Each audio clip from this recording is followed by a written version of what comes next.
ಶುಭಾಶಯಗಳನ್ನು ಕೋರ್ತಾ ಆ ದೇವರು ತಮ್ಮೆಲ್ಲರಿಗೂ ಆಯುಷ್ಯ ಆರೋಗ್ಯ ಐಶ್ವರ್ಯ ಕೊಟ್ಟು ಕಾಪಾಡಲಿ ಅಂತ ಹೇಳಿ ಈ ಮೂಲಕ ನಾನು ಹರಿಸ್ತಾ ಇದ್ದೇನೆ. ಇವತ್ತು ಆಂಜನೇಯ ಶ್ರೀರಾಮನ ಭಕ್ತ, ಯಾರ ಭಕ್ತ ಅನ್ನೋದಕ್ಕಿಂತ ಇವತ್ತು ರಾಜನ ಭಕ್ತನಾದರೂ ಸಹ ರಾಜನ ದೇವಾಲಯಗಳು ಬಹಳ ಕಡಿಮೆ ಕಾಣಿಸ್ತವೆ. ಒಂದಿರೋದು ಅಯೋಧ್ಯೆಯಲ್ಲಿ ಬಿಟ್ಟರೆ ಬೇರೆ ಬೇರೆ ದೊಡ್ಡ ದೊಡ್ಡ ಪಟ್ಟಣಗಳಲ್ಲಿ ನಾವು ರಾಮ ಮಂದಿರ ನೋಡ್ತೀವಿ. ಆದರೆ ಪ್ರತಿ ಊರಲ್ಲಿಯೂ ಖಂಡಿತವಾಗಿಯೂ ಒಂದು ದೇವಾಲಯ ಇರ್ತದಂತಂದ್ರೆ ಅದು ಯಾವುದಂದ್ರೆ ಅದು ಆಂಜನೇಯನ ದೇವಸ್ಥಾನ. ಇದು ಏನು ತಿಳಿಸಿಕೊಡ್ತದಪ್ಪ ಅಂತಂದ್ರೆ, ರಾಜನಿಗಿಂತ ಸೇವೆಯನ್ನು ಮಾಡುವ ಸೇವಕನಿಗೆ ಜನ ಹೆಚ್ಚು ಮೆಚ್ಚುಗೆಯನ್ನು ವ್ಯಕ್ತಪಡಿಸ್ತಾರೆ, ಅಂಥವನ್ನು ನಾವು ಆರಾಧಿಸ್ತಾರೆ ಅನ್ನೋದನ್ನು ನಾವು ಈ ಹನುಮಾನನ ಪೂಜೆಯಿಂದ ಅರಿತುಕೊಳ್ಬೇಕಾಗ್ತದೆ. ತಾವೆಲ್ಲ ಇವತ್ತು ಆಧ್ಯಾತ್ಮದ ಒಲವನ್ನು ನಾವೆಲ್ಲ ಹೆಚ್ಚು ಕಾಣಿಸ್ತೀವಿ ಅಂತಂದ್ರೆ ಬೈರವಾಡಿಗೆ ಗ್ರಾಮದಲ್ಲಿ ಕಾಣಿಸ್ತೀವಿ. ಯಾಕಂದ್ರೆ ವರ್ಷಕ್ಕೆ ಒಂದು 10 ಜಾತ್ರೆ ಆಗ್ತವೆ.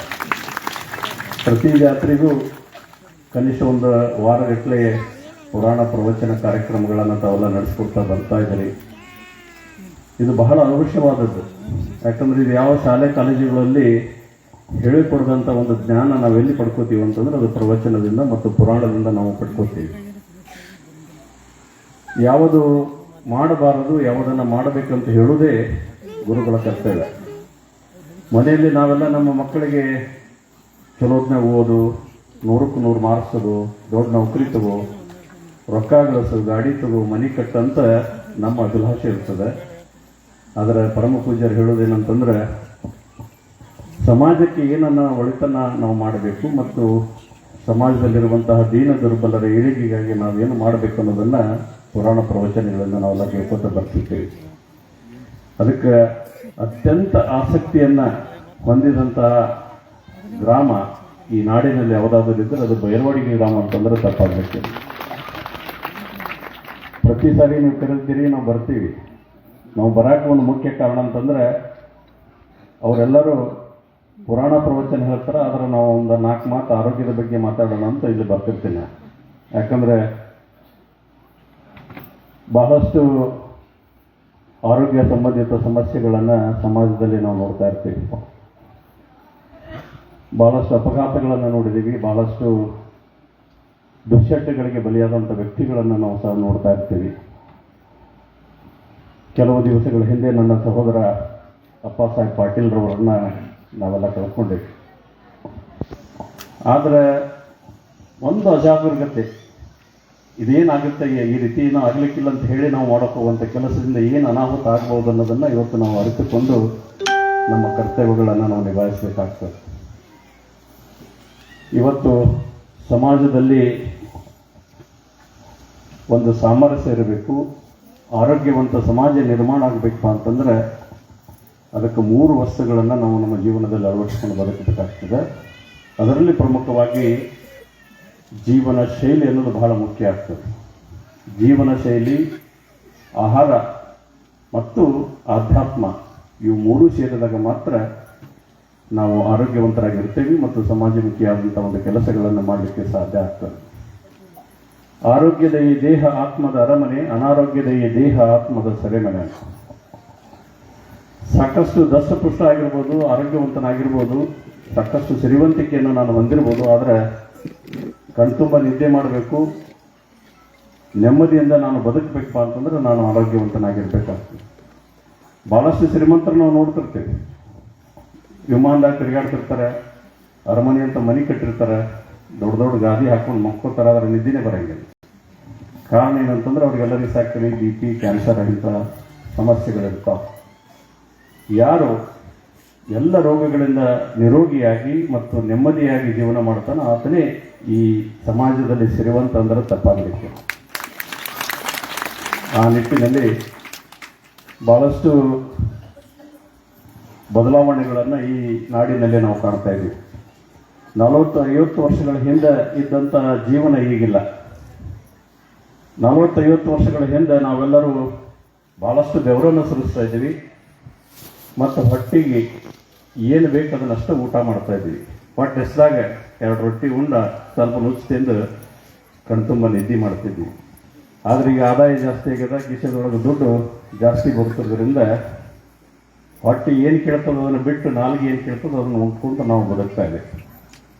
ಸರ್ವಜ್ಞ ಒಂದು ಮಾತು ಹೇಳ್ತಾನೆ, ನಾಲಿಗೆಯ ಕಟ್ಟಿಹನು ಕಾಲನಿಗೆ ದೂರವೇಹನು, ನಾಲಿಗೆಯ ರುಚಿಯ ಮೇಲಾಡುತ್ತಿರುವನು ಕಾಲನ ಹತ್ತಿರಬೇಕು ಸರ್ವಜ್ಞ ಅಂತ. ಯಾವ ವ್ಯಕ್ತಿ ನಾಲಿಗೆ ರುಚಿಯನ್ನು ಹತೋಟಿಯಲ್ಲಿ ಇಟ್ಟುಕೊಂಡು ನಮ್ಮ ದೇಹಕ್ಕೆ ಯಾವುದು ಒಳ್ಳೇದನ್ನು ಅದನ್ನು ಊಟ ಮಾಡಿ ಬದುಕ್ತಾನೆ ಆತ ಆರೋಗ್ಯವಂತನಾಗಿರ್ತಾನೆ. ಯಾವ ವ್ಯಕ್ತಿ ನಾಲಿಗೆ ರುಚಿ ತಕ್ಕಂತೆ ಊಟ ಮಾಡ್ತಾನೆ ಆತ ಅನಾರೋಗ್ಯ ಪೀಡಿತನಾಗ್ತಾನೆ. ಅದಕ್ಕೆ ಇವತ್ತು ಪ್ರತಿ ಊರಲ್ಲಿ ಎಲ್ಲ ದಂಡಿಗೂ ಒಂದೊಂದು ಡಾಬಾ ಅದಾವ. ಇವತ್ತಿನ ಯುವಕರ ಒಂದು ಸಮಸ್ಯೆ ಏನಪ್ಪ ಅಂತಂದ್ರೆ ಮನ್ಯಾಗ ಮಾಡೋ ಅಡಿಗೆ ರುಚಿ ಆಗೋದಿಲ್ಲ. ಮಧ್ಯಾಹ್ನ ಒಂದು ಊಟ ಮಾಡಿದ್ರೆ ಸಾಕು, ಸಾಯಂಕಾಲ ಯಾರು ತಿರುಗಿ ಮನೆಗೆ ಬರಂಗಿಲ್ಲ. 4 ಮಂದಿ ಎಲ್ಲರೂ ಕೂಡ್ತಾರೆ, ಕೂಡಿದ ಮೇಲೆ ಬರೆಯಪ್ಪ ಉಸಿರು ಕೂಡಿ ಊಟ ಮಾಡೋಣ ಅಂತ ಹೇಳಿ ಡಾಬಾಕ್ಕೆ ಹೋಗ್ತಾರೆ. ಅವ್ರು ಏನು ಹೇಳ್ತಾರೆ ಅದನ್ನು ಅವ್ರು ಮಾಡಿಕೊಡಕ್ಕೆ ತಯಾರಿರ್ತಾರೆ. ಬರೀ ಊಟ ಅಷ್ಟೇ ಮಾಡೋಂಗಿಲ್ಲ, ಅದ್ರ ಜೊತೆಗೆ ಒಂದಿಷ್ಟು ಔಷಧಿಗಳು ಹೊಡಿತಾರೆ. ಅದು ಸಣ್ಣ ಪ್ರಮಾಣದಲ್ಲಿ ಪ್ರಾರಂಭವಾದಂಥ ಇಂತಹ ಹವ್ಯಾಸಗಳು ಮುಂದೆ ಅವರಿಗೆ ದುಶ್ಚಟಗಳಿಗೆ ತಪ್ತದೆ.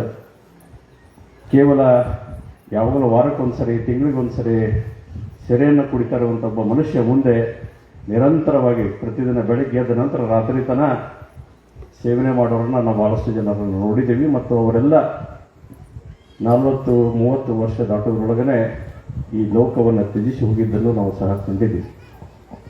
ಅದಕ್ಕೆ ಯುವಕರಲ್ಲಿ ಒಂದು ಕಳಕಳಿ ವಿನಂತಿ ಏನಂತಂದ್ರೆ, ಕುಡಿಬೇಡ್ರಿ, ಕುಡಿದ್ರೆ ಸ್ವಲ್ಪ ಕುಡ್ರಿ.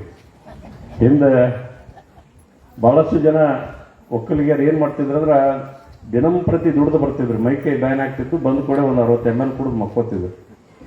ಅದಕ್ಕೆ ಅಲ್ಪ ಕುಡಿದ್ರೆ ಆನೆ ಅಂತ, 60 ml ಕುಡಿದ್ರೆ ಬ್ಯಾನ್ ಆಗ್ತದೆ, ನಿದ್ದೆ ಬರ್ತದೆ.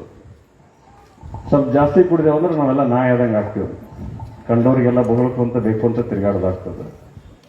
ಅದಕ್ಕಿಂತ ಜಾಸ್ತಿ ಕುಡಿದ್ರೆ ಹಂದೆಗೆ ಗಟ್ರದಾಗ ಒದ್ದಾಡೋದಾಗ್ತದೆ. ಆ ಪರಿಸ್ಥಿತಿ ಹೋಗಬಾರದು. ಎಲ್ಲವೂ ಒಂದು ಇತಿಮಿತಿಯಲ್ಲಿದ್ದರೆ ಬಹಳ ಒಳ್ಳೆಯದು. ಮತ್ತು ಆದಷ್ಟು ಅಂಥ ಎಲ್ಲ ಹವ್ಯಾಸಗಳನ್ನು ನಾವು ಬಿಡಬೇಕಾಗ್ತದೆ. ಭಾಳಷ್ಟು ಕುಟುಂಬಗಳಲ್ಲಿ ಸಮಸ್ಯೆಗಳನ್ನು ನಾವು ನೋಡ್ಕೊಂಡಾಗ, ಇವತ್ತು ಲಿವರ್ ಸಮಸ್ಯೆ ಬಂತಂದ್ರೆ ಅದನ್ನು ಪರಿಹರಿಸಬೇಕಪ್ಪ ಅಂತಂದ್ರೆ ಕನಿಷ್ಠ 60-70 ಲಕ್ಷ ರೂಪಾಯಿ ನಾವು ಖರ್ಚು ಮಾಡಬೇಕಾಗ್ತದೆ. ಭಾಳಷ್ಟು ಜನ ಈ ಎಲ್ಲ ಹವ್ಯಾಸ ಹೊಂದಿದವರು ಆರ್ಥಿಕ ಸ್ಥಿತಿನೂ ಭಾಳ ಗಂಭೀರಾಗಿರ್ತದೆ. ಆರ್ಥಿಕ ಸ್ಥಿತಿ ಗಂಭೀರದಂತೆಯೇ ಕುಟುಂಬಗಳಲ್ಲಿ ಸಮಸ್ಯೆಗಳಿರ್ತವೆ. ಸಮಸ್ಯೆಗಳನ್ನು ಮರಲಿಕ್ಕೆ ಕುಡಿಲಿಕ್ಕೆ ಪ್ರಾರಂಭ ಮಾಡ್ತಾರೆ. ಕುಡಿದಾದ ಮೇಲೆ ಆ ಸಮಸ್ಯೆಗಳು ಇನ್ನಿಟ್ಟು ಹೆಚ್ಚಾಗ್ತವೆ. ಮತ್ತು ಅಂತಿಮವಾಗಿ ಆತನ ಉಳಿಸ್ಕೋಬೇಕಂತ ಹೇಳಿ ಮನೆ ಮಠ ಮಾರಿ ಮನೆಯಾಗಿದ್ದ ಹೊಸರು ಬಯಲಿಗೆ ಬರುವಂಥ ಒಂದು ಪರಿಸ್ಥಿತಿ ಬರ್ತದೆ. ಅದಕ್ಕೆ ನಾವೆಲ್ಲರೂ ಅಂಥ ವ್ಯಸನಿಗಳನ್ನು, ಆ ಹಾದಿಯನ್ನು ಬಿಟ್ಟು ಸಮಾಜಮುಖಿಯಾಗಿ ಬದುಕಲಿಕ್ಕೆ ಯಾವುದಾದ್ರೂ ಒಂದು ದಾರಿ ಇದ್ದರೆ ಅದು ಆಧ್ಯಾತ್ಮ ಮಾತ್ರ. ಅಂತಹ ಪುರಾಣ ಪ್ರವಚನಗಳನ್ನು ಇಲ್ಲಿ ತಾವೆಲ್ಲ ಕಾಲಕ್ಕೆ ಆಯೋಜಿಸಿ ಅಂಥವ್ರಿಗಿಂತ ಒಂದು ಜ್ಞಾನೋದಯವನ್ನು ಮಾಡಿದೆವು ಅಂತಂದ್ರೆ ಅವರೆಲ್ಲರೂ ಸರಿದಾರಿಗೆ ಬರ್ತಾರೆ, ಸಮಾಜಮುಖಿಯಾದ ಒಂದು ಕೆಲಸವನ್ನು ಅವರು ಮಾಡ್ತಾರೆ ಅನ್ನೋ ಒಂದು ಮಾತನ್ನು ಇಲ್ಲಿ ನಾವು ಹೇಳಬೇಕಾಗ್ತದೆ. ಅದಕ್ಕೆ ತಾವೆಲ್ಲ ತಾಯಂದಿರು ಇವತ್ತು ಆರೋಗ್ಯ ಎಲ್ಲಿದಪ್ಪ ಅಂತಂದ್ರೆ ಅದು ಅಡುಗೆ ಮನೆಯಾಗ. ಅಡುಗೆ ಮನೆಯೊಳಗೆ ಮೊದಲೆಲ್ಲ ರೊಟ್ಟಿ ಇರ್ತಿದ್ದು, ಈಗೆಲ್ಲ ಬರೀ ಅನ್ನ ಬಂದೈತೆ. ಯಾಕಂದ್ರೆ ಅನ್ನ ಭಾಗ್ಯ ಇರೋದರಿಂದ ಪ್ರತಿ ಕುಟುಂಬಕ್ಕೆ, ಪ್ರತಿ ಸದಸ್ಯನಿಗೆ 10 kg ಅಕ್ಕಿ ಬರ್ತಾ ಇದೆ. ಮುಂಜಾನೆ ಅನ್ನ ಮಾಡ್ತೀರಿ, ಅದ್ರ ಜೊತೆಗೆ ಸಾರು ಕೊಡ್ತೀರಿ. ಅದ ಅನ್ನಕ್ಕೆ ಒಗ್ಗರಣೆ ಕೊಟ್ಟು ಮಧ್ಯಾಹ್ನ ಅದನ್ನು ಮಸಾಲ ಹಾಕ್ತೀರಿ, ರಾತ್ರಿಗೆ ಅದಕ್ಕೆ ಮೊಸರು ಹಾಕಿ ಮೊಸರನ್ನ ಅಂತ ಹೇಳಿ ಇದನ್ನು ಕೊಡೋದಾಗೈತೆ. ಅದಕ್ಕೆ ದಯವಿಟ್ಟು ರೊಟ್ಟಿ ಬಿಡಬಾರ್ದು. ಅದಕ್ಕೆ ಒಬ್ಬ ಕವಿ ಹೇಳ್ತಾನೆ, ಬಸವನಾಡಿನಲ್ಲಿ ಬಂದಿರೋ ಹುಟ್ಟಿ ಉಂಡು ಬದುಕಬೇಕು ಜೋಳದ ರೊಟ್ಟಿ. ಬಸವನಾಡಿನಲ್ಲಿ ಬಂದಿರೋ ಹುಟ್ಟಿ ಉಂಡು ಬದುಕಬೇಕು ಜೋಳದ ರೊಟ್ಟಿ, ಅದನ್ನು ಉಂಡವ ಜಗದೊಳು ಗಟ್ಟಿ, ನಿಮ್ಮೆದುರು ಯಾರೂ ನಿಲ್ಲೋದಿಲ್ಲ ತೊಡೆ ತಟ್ಟಿ ಅಂತ. ಅದಕ್ಕೆ ರೊಟ್ಟಿ, ಮಕ್ಕಳಿಗೆ ರೊಟ್ಟಿ ಮಾಡೋದನ್ನು ಕಲಿಸ್ಬೇಕು. ಭಾಳಷ್ಟು ಶಿಕ್ಷಣವಂತರಾದಂಥ ಮಕ್ಕಳು, ಹೆಣ್ಣು ಮಕ್ಕಳು ರೊಟ್ಟಿ ಮಾಡೋದ್ರೆ ರೊಟ್ಟಿ ಮಾಡೋಕ್ಕೆ ಬರೋಂಗಿಲ್ಲ ರೀ. ರೊಟ್ಟಿ ಹೆಂಗಪ್ಪ ಅಂತಂದ್ರೆ ಚಪಾತಿ ಮಾಡಿದಂಗೆ ತೀಡಿ ಕೊಡ್ತಾರೆ. ನಾವು ಖಾನಾವಳಿಗೆಲ್ಲ ಹೋದಾಗ ಯಾಕ್ರಿ ಸಪ್ಪಳನ ಬರೋಂಗಿಲ್ಲ, ನಿಮ್ಮ ರೊಟ್ಟಿ ಸಪ್ಪಳ ಎಲ್ಲರೂ ಆಗ್ತಾವಲ್ಲ ಅಂತಂದ್ರೆ ಅವರು ತೀಡಿ ಮಾಡ್ತೀವ್ರಿ ಅಂತ ಹೇಳ್ತಾರೆ. ತೀಡಿ ಮಾಡಿದ ರೊಟ್ಟಿ ಒಳಗೆ ಕಸು ಇರೋಂಗಿಲ್ಲ ಮತ್ತು ಅದರ ರುಚಿನೂ ಇರೋಂಗಿಲ್ಲ. ಅದಕ್ಕೆ ರೊಟ್ಟಿ ಬಡಿದನ್ನು ನಮ್ಮ ಮಕ್ಕಳಿಗೆ ಕಲಿಸಿಕೊಡ್ಬೇಕು. ಅದಕ್ಕೆ ಇನ್ನೊಂದು ಜಾನಪದ ಸಾಹಿತ್ಯದಲ್ಲಿ ಒಂದು ಕವಿ ಹೇಳ್ತಾನೆ, ಕೈ ಬಳೆಗೆ ಕಣಕ ಕಟ್ಟಿ ಟಪ ಟಪ ತಟ್ಟಿ ತಟ್ಟಿ ಆಗ ಮಾಡುತ್ತಿದ್ದರು ಜೋಳದ ರೊಟ್ಟಿ, ಉಳ್ಳಿ ಕುಂತ್ರ ಸಾಲ್ತಿದ್ಲು ಪೂರ್ತಿ ಒಂದು ಬುಟ್ಟಿ ಅಂತ. ರೊಟ್ಟಿ ತಟ್ಟಿದ್ರೆ ನೈತದೋ ಈಗಿನವರ ರೊಟ್ಟಿ, ರೊಟ್ಟಿ ತಟ್ಟಿದ್ರೆ ನೈತದೋ ಈಗಿನವರ ರೊಟ್ಟಿ, ಅದಕ್ಕಾಗಿ ಬಂದವ ಮಷಿನ್ ರೊಟ್ಟಿ. ಅಂಗಡಿಯಾಗಿ ತರ್ತಾರೋ ರೊಕ್ಕ ಕಟ್ಟಿ, ಅದನ್ನು ತಿನ್ಲಿಕ್ಕೆ ಇರಬೇಕು ಹೊಸಡು ಗಟ್ಟಿ. ಅದಕ್ಕೆ ನಮ್ಮೆಲ್ಲ ಮಕ್ಕಳಿಗೆ ಮತ್ತು ಮನೆಯಲ್ಲಿರುವಂಥ ಎಲ್ಲ ಗಂಡು ಮಕ್ಕಳಿಗೆ, ಹಿರಿಯರಿಗೆ ಪ್ರತಿನಿತ್ಯ ಜೋಳದ ರೊಟ್ಟಿ, ಸಜ್ಜಿ ರೊಟ್ಟಿ, ಅದರ ಜೊತೆಗೆ ಕಾಳ ಪಲ್ಯ, ಕಾಯಿಪಲ್ಯವನ್ನು ಉಣಬಡಿಸಬೇಕು. ಎಲ್ಲ ರೀತಿಯ ಕಾಯಿಪಲ್ಯಗಳನ್ನು ಒಂದು ವಾರದಲ್ಲಿ ನಾವು ಬಳಕೆ ಮಾಡಬೇಕು.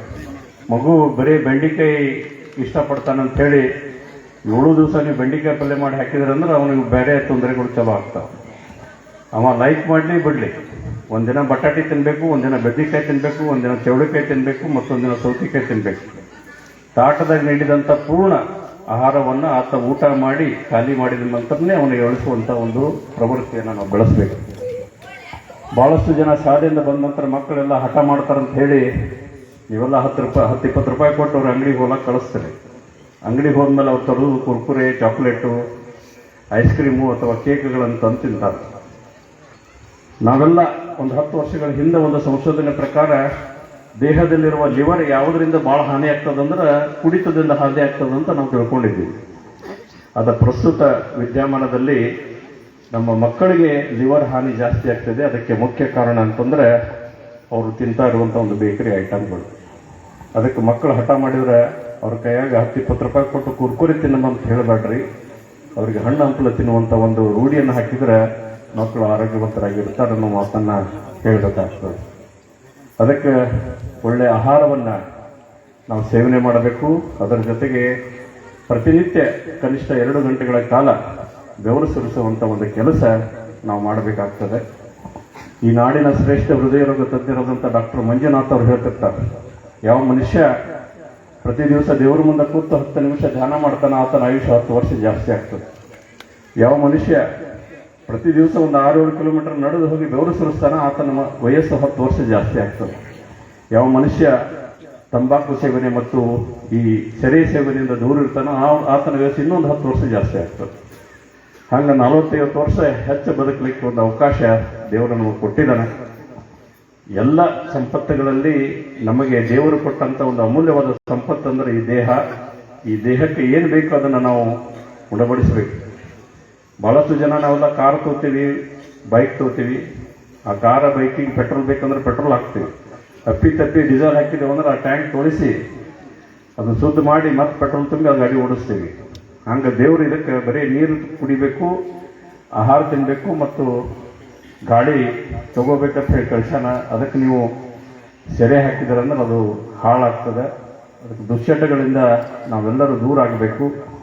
ಇಂತಹ ಆಧ್ಯಾತ್ಮದ ನಶೆಯನ್ನು ನಾವು ಬೆಳೆಸಿಕೊಂಡು ಆರೋಗ್ಯವಂತರಾಗಿ ಬದುಕಬೇಕನ್ನೋ ಒಂದು ವಿಚಾರವನ್ನು ವ್ಯಕ್ತಪಡಿಸಿ ಬಹಳಷ್ಟು ಪ್ರೀತಿಯಿಂದ ತಾವೆಲ್ಲ ನಮಗೆ ಬರಲಿಕ್ಕೆ ಹೇಳ್ತಿರ್ತೀರಿ.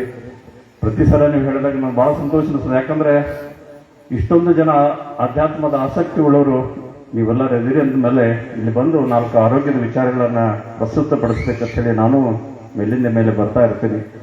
ಹಾಗಾಗಿ ಆ ದೇವರು ತಮ್ಮೆಲ್ಲರಿಗೂ ಒಳ್ಳೆಯ ಆರೋಗ್ಯ, ಐಶ್ವರ್ಯ ಮತ್ತು ಸಂಪತ್ತನ್ನು ಕೊಟ್ಟು ಕಾಪಾಡಲಿ ಅಂತ ಹೇಳಿ ಈ ಒಂದು ಕಾರ್ಯಕ್ರಮಕ್ಕೆ ನನ್ನನ್ನು ಆಹ್ವಾನಿಸಿ ಪರಮ ಪೂಜ್ಯರಿಂದ ಆಶೀರ್ವದಿಸಿ 2 ಮಾತುಗಳನ್ನು ನಡೆಕೆ ಅವಕಾಶ ಮಾಡಿಕೊಟ್ಟಂತಹ ಈ ಕಾರ್ಯಕ್ರಮದ ಸಂಘಟಕರಿಗೂ ಹಾಗೂ ವೇದಿಕೆ ಮೇಲಿರುವಂಥ ಎಲ್ಲ ಪರಮ ಪೂಜ್ಯರಿಗೂ ಮತ್ತು ಗಣ್ಯಮಾನ್ಯರಿಗೆ ನಮಸ್ಕರಿಸಿ ನನ್ನ